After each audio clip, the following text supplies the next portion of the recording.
So England win, but did we really learn anything? England 19, Wales 17 at Twickenham, a game which was high on excitement at the end of it, but low on quality overall, I think. That's what I'm talking about in the video. Going to be reacting to it. Make sure you drop a comment down below. England fans, do you feel any more positive from that result today than you did before the game, or are you still pretty down in the dumps with what this England team are producing? Have your say in the comment section. Like the video, subscribe to the video as well. Let's get into it.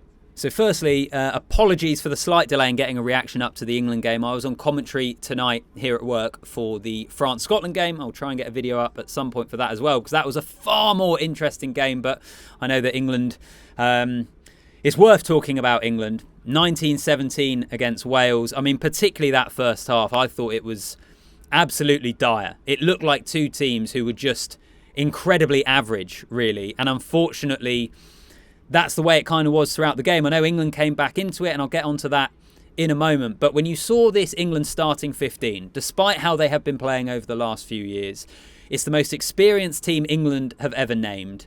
You looked at some areas of that game. You look at the balance of the back row with Courtney Lawes, Ben Earl, Billy Vunipola. Earl I'm going to get back onto, actually. He was one of the bright sparks. You looked maybe at the back line as well, and having Ollie Lawrence as the crash-up option. Elliot Daly is more of a footballer outside him. Arundel with a bit of pace. I looked at that team and I thought, you know what, on paper, this works potentially. This could be the first steps England take towards proving that they can be a team that genuinely causes troubles to other sides at the World Cup. But after that 80 minutes, I'm not sure we're that much closer to it, really.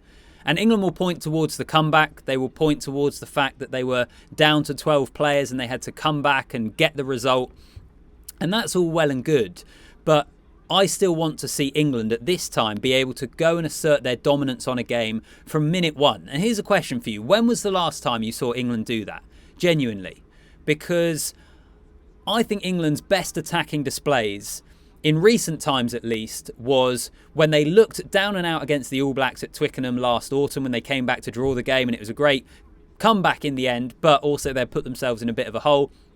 And again here today, where they looked in a real hole and they had the character to come back, but you need to see an England team on the front foot. They should have enough attacking options and quality in that team to be able to cause sides trouble. And you look at the first half again, it was another really good example of England getting themselves into the 22, into the red zone, and being really, really inefficient. England are coming up as one of the worst sides in terms of tier 1 nations at the moment, of getting into the red zone and not coming away with points, or being really inefficient in that area of the game. And I think it's got to be a massive concern for Steve Borthwick and whether we can get this attack clicking overall.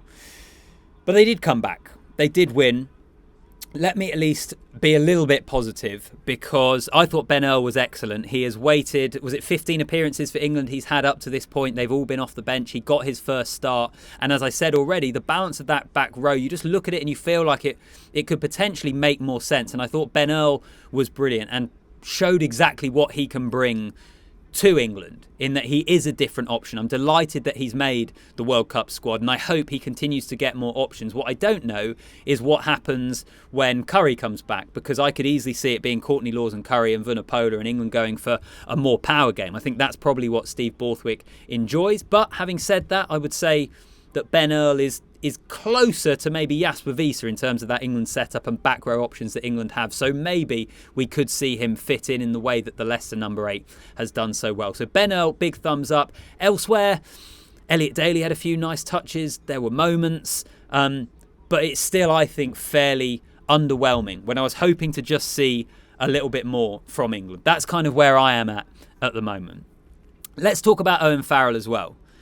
Owen Farrell got a red card. Well, it was a yellow card. It got sent to the bunker and he's been red carded, which was the correct decision. You could tell he kind of knew when he was sitting there on the sidelines alongside Freddie Stewart and Ellis Genge, because they all had been shown yellow cards in that period of the game. I suppose it's been coming to a degree. Now, Farrell has history here, and the big news, actually, I think probably really the biggest talking point to come out of this game will be Owen Farrell potentially missing the start of the World Cup, because he has history before. I think he's done the coaching course before, hasn't he? And you can't do it twice to mitigate the punishment you get. So is he going to be looking, I don't know, is it going to be a 3-game ban, a 4-game ban. Either way, he's going to miss the start of that World Cup, and that changes the way England look to set themselves up for that game, the big game in their pool against Argentina. Now, I think George Ford's the next cab off the rank. I think he'll come in to 10.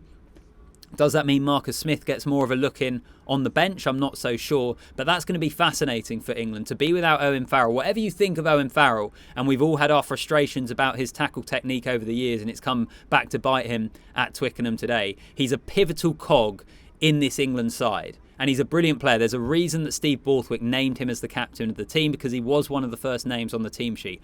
I think England are going to be without him now. I would be amazed if they aren't. And that's going to be pretty intriguing when it comes to that game against Argentina, who will look at what England are doing at the moment and absolutely and justifiably believe that they can get something out of that game in Marseille on the 9th of September. So England and the World Cup, yeah, I just don't know. I just don't know what's realistic to expect from the England team at the moment. And I feel like England actually, if we compare them to Wales, for example, are in quite a funny place at the moment, because you look at Wales and you kind of accept a substandard, under par performance, partly because that's what they've been producing for a little while, but England have been producing that as well. But you feel like Wales are at the start of their journey, and you feel like Warren Gatland is starting to bring players through and build towards the next World Cup, really. With England, I don't know, I kind of feel like they should be in more of a position to be able to challenge at this World Cup. And I know we haven't seen anything to make us believe they can really win this World Cup over the last 4 years. They haven't played good rugby at all at any point since the 2019 World Cup final, I don't think. I mean, there's been glimpses there. I mentioned the comeback against the All Blacks, the second half against the Springboks, I think was it the 2021 autumn, where they came back to win and looked quite good there as well. But other than that, there hasn't been too much. But I look at this England squad, I look at the experience in the team, as I mentioned already. You look at some of those players and the way they perform for their clubs, I just feel they should be better than they are. Is it a case that we just have to wait longer, that Steve Borthwick, in the same way he did with Leicester, will take his time, will chip away at it, and eventually will get an England side that are pretty hard to beat, that are very physical, have a good set piece, and are able to beat teams? Is it just going to take time? I don't know. I feel like they should be better with those players in the here and now. But maybe I'm wrong. You guys can let me know what you think in the comment section down below. As for Wales, they still weren't great, were they? I mean, you know, look, they were pretty close to winning back-to-back games against England, for winning at Twickenham, you know, a side that Warren Gatland is making changes to.